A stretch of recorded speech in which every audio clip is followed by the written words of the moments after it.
A very warm welcome, dear students. Today we will solve all the questions of electromagnetic induction chapter.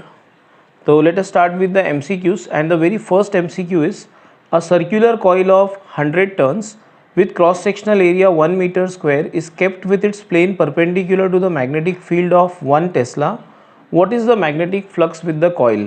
So that is the question. हमको magnetic flux ढूंढना है. And what is the data given to us?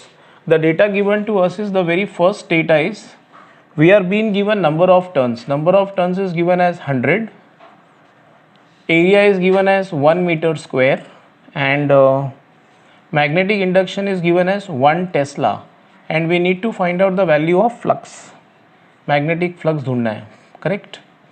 A very important information is given, that is, the plane of the coil is perpendicular to B bar. Let us try to understand what is the consequence of that. The plane of the coil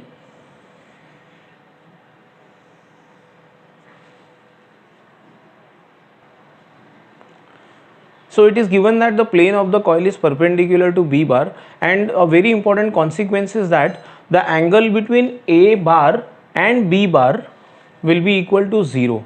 That is, I can write theta is equal to 0. Theta is the angle between normal and B bar, yeah, angle between A bar and B bar. We know that from the knowledge of electrostatics chapter, we know that area vector is always normal to the plane of the coil.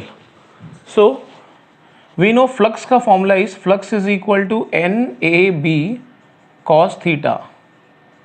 N is 10 power 2, area is 1, magnetic induction is 1, theta is 0, so cos 0 is also 1. So answer आएगा 100 Weber. So the answer for the first MCQ is 100 Weber. That is option number B. So in the exam आपको option number भी लिखना है और corresponding option भी लिखना है, जैसे दोनों लिखना ज़रूरी है. B 100 वेबर ऐसे. Second one, a conductor of length L is moving with a velocity v in a direction normal to the uniform magnetic field B. What will be the magnitude of the induced EMF? That is the second question. So it is very easy. It is directly a theory based question. So I'll write down the answer directly. The EMF induced is equal to BLV. देखो इस question में एकदम clearly दिया है that the angle between the velocity of the conductor, okay, and magnetic induction is 90 degrees, right?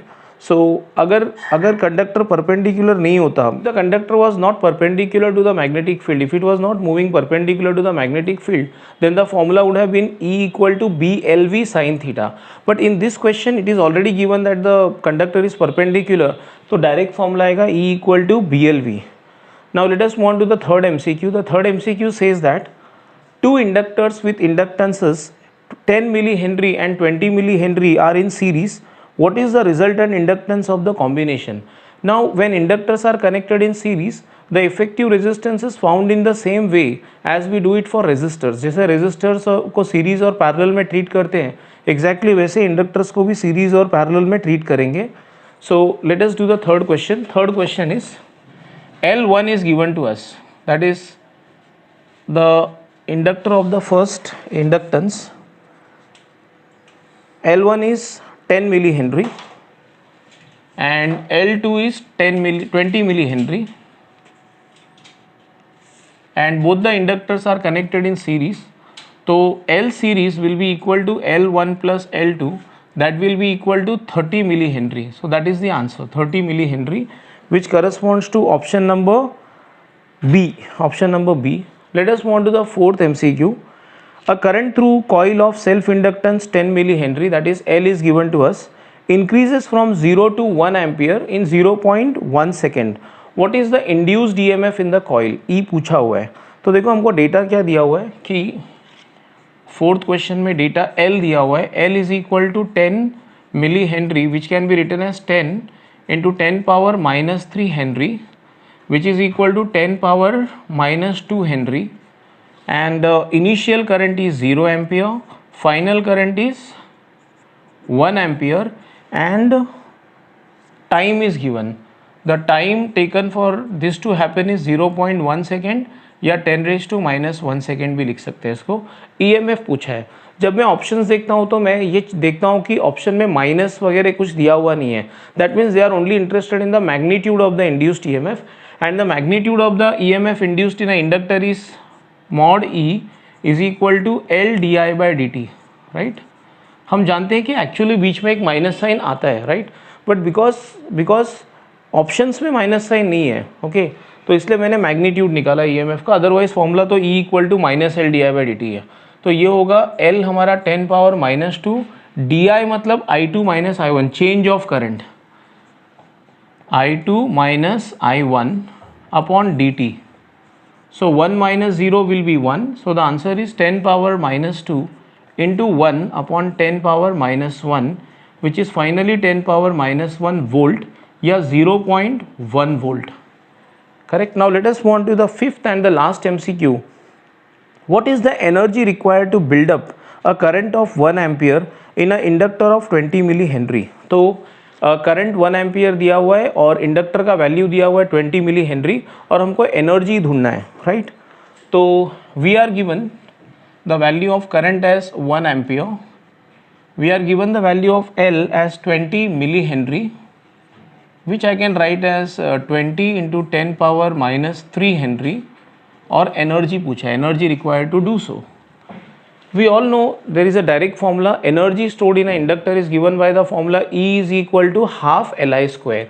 Energy stored in an inductor is given by the formula half Li square. So that will be equal to half into 20 into 10 power -3 into 1 square. तो ये हो जाएगा 10 into 10 power -3 joule, that is equal to 10 milli joule.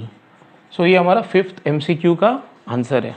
अब हम लोग बाकी के numericals करते हैं and they start from question number 3। तो question number 3 is in a Faraday disc dynamo a metallic disc of radius r rotates with an angular velocity omega and axis about an axis perpendicular to the plane of the disc and passing through the center। मतलब एक disc है metal का जो घूम रहा है और about an axis which is passing through the centre and perpendicular to the plane. The disc is placed in a magnetic field perpendicular to the plane, मतलब एक मैग्नेटिक फील्ड है वो भी प्लेन को परपेंडिकुलर है। Determine the induced EMF, okay, between the rim and the axis of the disc. So we have to calculate the EMF between the rim and the centre of the disc. तो let's see, पहले मैं diagram बना लेता हूँ so that it will help you to visualise the question. तो diagram में बनाने के बाद आप सोचना इस क्वेश्चन के बारे में, then we will solve it. So let me draw the diagram. So in the diagram you can see a disc. This is the disc and the disc is rotating about an axis which is passing through its center and perpendicular to the plane. और ये जो आप बहुत सारे lines देख रहे हो they are nothing but magnetic field. So it is there is a magnetic field acting on it at right angles. हमको पूछा गया what is the EMF between the center and the rim, center and the rim। तो जरा सोचते हैं। A disc can be considered to be made up of large number of rods। एक disc को हम ऐसे मान सकते हैं कि it is made up of large number of rods. जैसे कि यहाँ से यहाँ तक एक रॉड मैंने बना लिया। So you can imagine the disc to be made up of large number of rods. So these are the rods, okay. So a disc can be considered to be made up of large number of rods और हर एक rod के length होगी equal to radius r, okay. और अगर आप ध्यान से देखो तो हर एक रॉड का एक एंड सेंटर पे है और दूसरा एंड रिम पे है। तो every rod can be considered to be arranged in such a way that one end is at the center and the other end is connected to the rim. In other words, whenever lot of conductors are connected between two common points, you say that they are connected in parallel. तो इस situation में भी कुछ ऐसा ही हो रहा है कि हर एक रॉड का एक एंड सेंटर पे कनेक्टेड है और दूसरा एंड रिम पे कनेक्टेड है। तो हम बोल सकते हैं कि ये सारे रॉड्स एक दूसरे को पैरेलल में कनेक्टेड हैं। All the rods are in parallel between centre and the rim. तो you can say that whatever is the EMF across one conductor, same will be the EMF across all conductors। तो हमको करना ये है कि देखो हमको क्या चाहिए था, EMF between the axis and the rim। हाँ, in other words we want the EMF between center and rim। तो बस हमको किसी भी एक रॉड के अक्रॉस EMF निकालना है और हमारा काम हो जाएगा। तो हमको किसी भी एक रॉड के अक्रॉस EMF निकालना है and that will be our final answer. Now I will continue with this problem, but मैं आपको और एक बात बता देता हूँ। हमारे पास एक ऐप डेवलप किया हुआ है एंड अगर आप उसको प्ले स्टोर पे ढूंढो तो उसका नाम होगा प्रोफेसर राम शर्मा नाम से ढूंढना उस ऐप को, तो आपको प्ले स्टोर पे मिल जाएगा वो ऐप, ओके। और उस ऐप में you will find lot of test papers, you know, जो धीरे धीरे मैं अपलोड करता जाऊँगा. अब ये टेस्ट पेपर्स एंट्रेंस के टेस्ट पेपर्स हैं और हर एक चैप्टर के 10-10, 15-15 क्वेश्चंस के टेस्ट हैं उसमें, जो आप ऑनलाइन टेस्ट है, जो आप फ्री में लिख सकते हो. There is no problem about it. अब मैं ऐसा क्यों कर रहा हूँ, I will tell you. Because there is a very high possibility that this year, इस साल शायद एग्ज़ाम MCQ फॉर्मेट में ज़्यादा हो, मतलब ज़्यादा क्वेश्चंस MCQ फॉर्मेट में हो. ऐसी पॉसिबिलिटी है, मैं एक से गारंटी नहीं दे रहा हूँ, बट ऐसी पॉसिबिलिटी है. Not only that, in that app you will have options of buying various courses. जैसे कि मैं थोड़े दिन में दिसंबर या जैन फर्स्ट वीक तक नीट की कोर्स डेवलप कर लूँगा और JEE मेन की कोर्स डेवलप कर लूँगा और आपके HSC की 11th और 12th दोनों की कोर्स डेवलप कर लूँगा. So you can just go through that app and you can just observe what are the things available in that app. So let us continue with this problem. अब मैंने आपको बताया था कि EMF फाइंड करना मतलब you have to find EMF of one rod across one rod. तो that will be nothing but the EMF between the centre and the rim. So इसके लिए क्या करेंगे, I will draw the top view of this diagram. Top view of this diagram means diagram as seen from the top. ये diagram ऊपर से कैसा दिखता है वैसे ड्रॉ कर लेते हैं. So if you see the top view of this diagram, what you will see is, मैंने किसी भी एक रॉड की टॉप व्यू बनाई है. तो आप किसी भी एक रॉड को देख लो, मैग्नेटिक फील्ड आपको इनवर्ट्स दिखाई देगी अगर आप ऊपर से देखोगे तो. So magnetic field is shown by crosses and this is the rod. Okay, I want to find out EMF in this rod. So what I will do is, I will consider a small element, एक छोटा सा element consider करते हैं इस rod पे, जिसका length है dx, जिसका लेंथ होगा dx, and let us say this rod is at a distance of x. So consider a small element on the rod whose width is dx and it is at a distance of x. अब अगर आप ध्यान से देखो तो ये rod कुछ ऐसा घूमेगा. ये छोटा सा जो रॉड का पार्ट है, इसकी वेलोसिटी हमेशा क्या होगी, कांस्टेंट होगी, v होगी. लेट अस से इट्स वेलोसिटी इज v. सो अब क्या होगा कि इसकी ट्रांसलेशनल वेलोसिटी जो है वो है v. तो इस छोटे से रॉड में, dx रॉड में, जिसका लेंथ dx है, the EMF induced will be equal to BLV. Remember the formula, the EMF induced in this small part of the rod will be equal to its translational velocity is v. So EMF induced because of this translational motion will be equal to what, BLV. but इसका length है dx, तो आपको लिखना पड़ेगा b dx v. तो EMF induced in length dx, EMF induced in length dx of the rod, छोटा सा part dx of the rod, that is DE लिखूंगा मैं उसको, DE will be equal to what, BLV. L के जगह पे dx आएगा और यहाँ पे v आएगा. अब हम जानते हैं कि सर्कुलर मोशन में वेलोसिटी का फॉर्मूला क्या होता है, सर्कुलर मोशन में v is equal to r omega. लेकिन ये जो पार्टिकल है, ये जो एलिमेंट है, इसका रेडियस होगा x. तो v equal to r omega के जगह पे आएगा v equal to x omega. r omega के जगह पे x ओमेगा आएगा. करेक्ट. अब this is the EMF in this small part. अगर मुझे पूरे रॉड में EMF चाहिए तो क्या करना चाहिए, इंटीग्रेशन ऑफ DE, और ऐसे छोटे छोटे एलिमेंट्स x इक्वल टू 0 से लेके x इक्वल टू r तक है, तो लिमिट्स लगेंगे 0 से लेके r तक. बस इसको सॉल्व कर लो, आ जाएगा answer. This will be b omega x dx 0 to e. b और ओमेगा कांस्टेंट है तो इंटीग्रेशन से बाहर आ जाएंगे. b omega integration of x, b omega integration of x dx.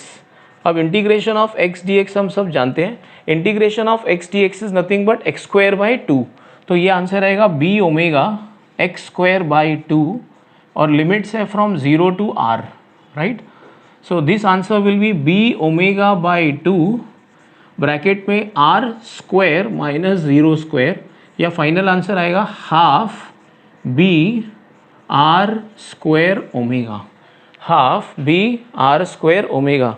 एक बार चेक कर लेते हैं कि उन लोगों ने ऑप्शन में क्या लिखा था. हाँ, ओमेगा के टर्म्स में आंसर निकालना था. अगर फ्रीक्वेंसी के टर्म्स में पूछा होता तो हम ओमेगा को 2 पाई f लिख लेते. अगर टाइम पीरियड के टर्म्स में पूछा होता तो हम ओमेगा को 2 पाई बाई t लिख देते. So this is how you solve the question number 3. Now will move on to question number 4. Question number 4 है, a horizontal wire 20 metre long, so length of the wire दिया हुआ है, L दिया हुआ है, extending from east to west, is falling with a velocity of 10 metres per second. Normal normal to the Earth's magnetic field of induction 0.5 into 10 power minus 4 Tesla. मेरे ख्याल से वो अर्थ्स मैग्नेटिक फील्ड के जगह पे होना चाहिए था horizontal component of earth's magnetic field. मैं आपको फिर एक बार बता देता हूँ, ये थोड़ा करेक्शन लग रहा है मुझे, ये होना चाहिए था horizontal component of earth's magnetic field. What is the value of induced EMF in the wire? ठीक है, तो वायर का लेंथ दिया हुआ है, सो लेट अस सॉल्व।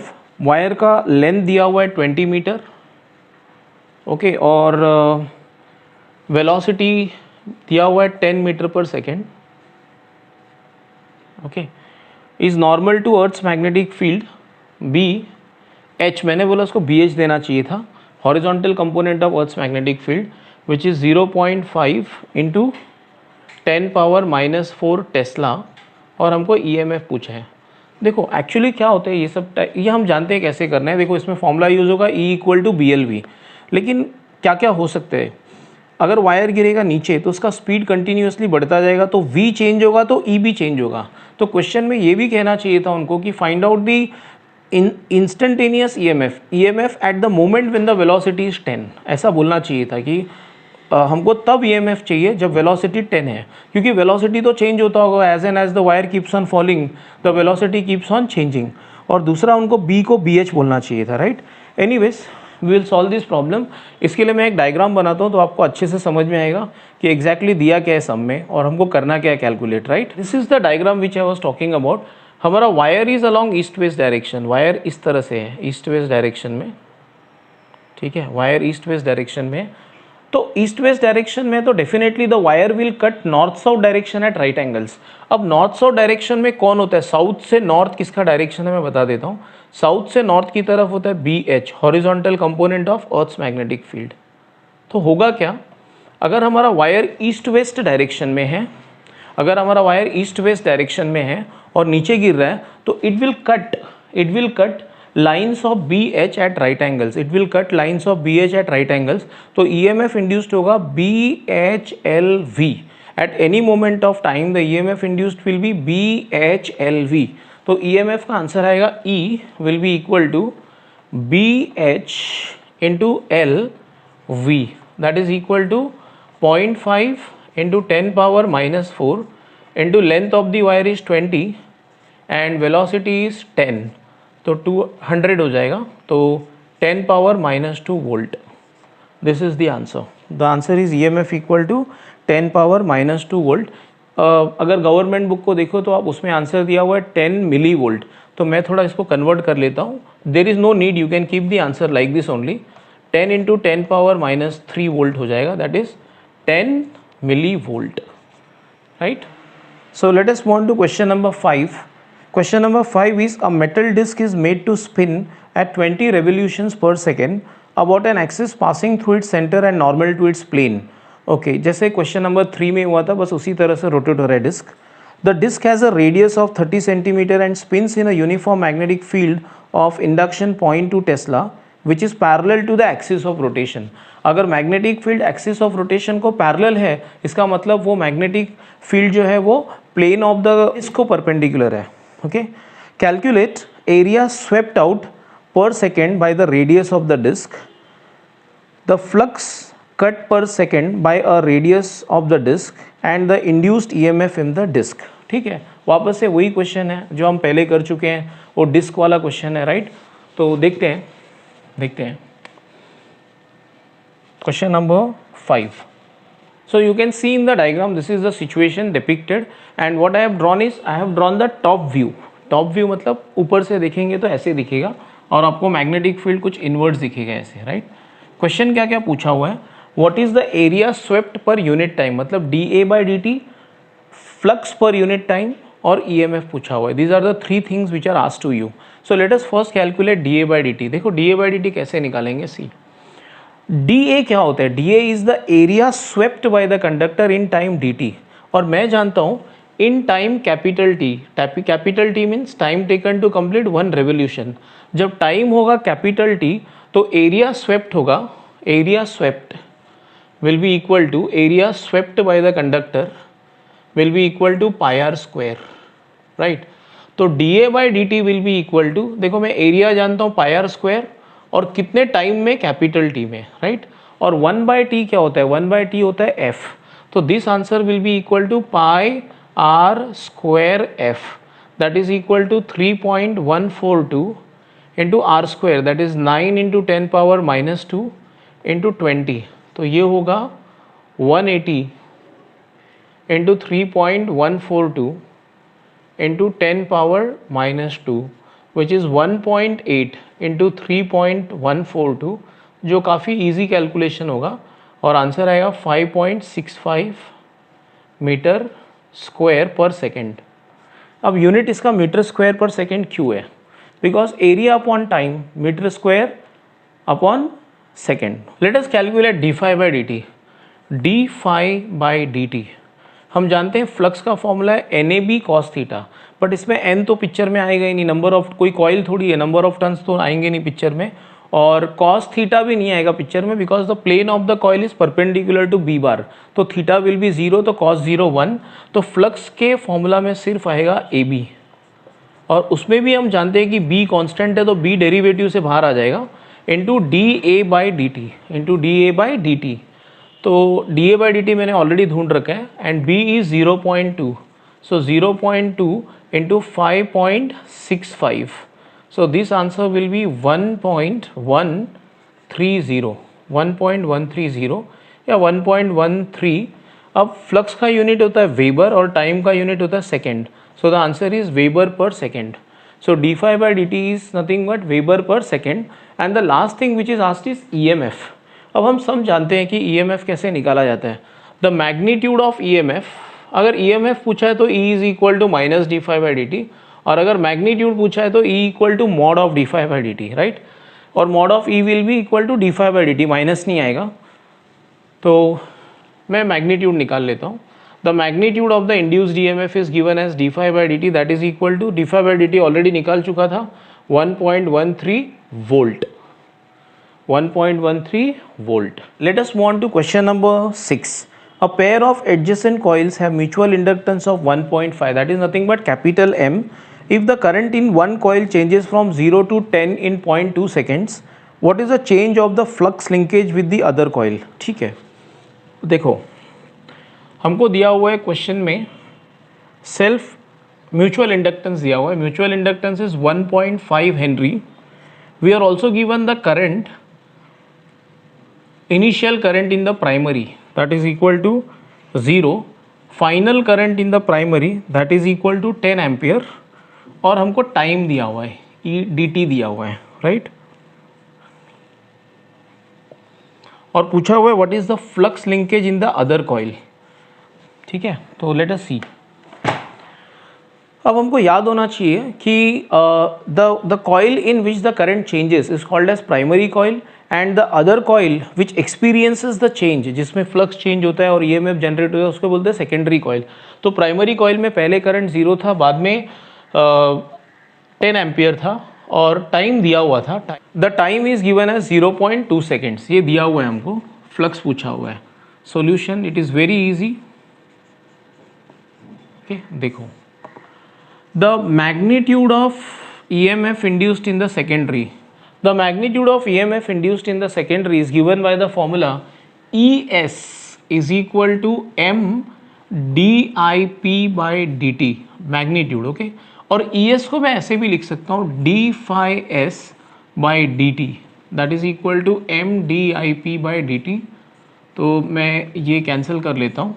तो मुझे चाहिए था change in the flux in the secondary. Flux in the secondary नहीं चाहिए था, change in the flux in the secondary, that will be equal to M d I P, या M d I P को ऐसे लिखा जा सकता है I P two minus I P one. So that will be equal to 1.5 into 10 minus 0, so that will be equal to 15 weber. 15 weber. Government book में देख पा रहा हूँ कि आंसर दिया हुआ है 75 वेबर. तो एक्चुअली वो 75 weber change in the flux नहीं होगा, वो EMF होगा. अगर आप EMF की बात करो, EMF in the secondary, I told you that EMF in the secondary is d phi s by dt. d phi s is 15 और dt दिया था 0.2. ओके, तो that will be 150/2 which is equal to 75 volt. तो अगर change in the flux पूछा है तो 15 है और EMF पूछा है सेकेंडरी में तो 75 वोल्ट है. राइट। सो आज के लिए इतना ही रखते हैं and remaining problems we will solve in the part 2 of the video and please do not forget to download my app from the link given in the description box, or you can directly download it from the Play Store. आप professor Ram Sharma करके ढूंढना, आपको मिल जाएगा play store पे। उसमें मैं फिर एक बार बता देता हूँ कि मैंने उस पर धीरे धीरे क्वेश्चंस अपलोड करने हैं। I will do it in some time, maybe in a week. So I will upload some test series in it and you can just write down that test and you can check out your progress on your own, okay. और भी बहुत सारा आपको study material वगैरह मिल जाएगा उस पर। धीरे धीरे मैं अपलोड करता जाऊंगा। बस अभी बनाया ऐप कुछ दिन पहले, maybe some 5 days back, okay. So thanks for watching the video, do subscribe the channel and share the video with your friends. Thank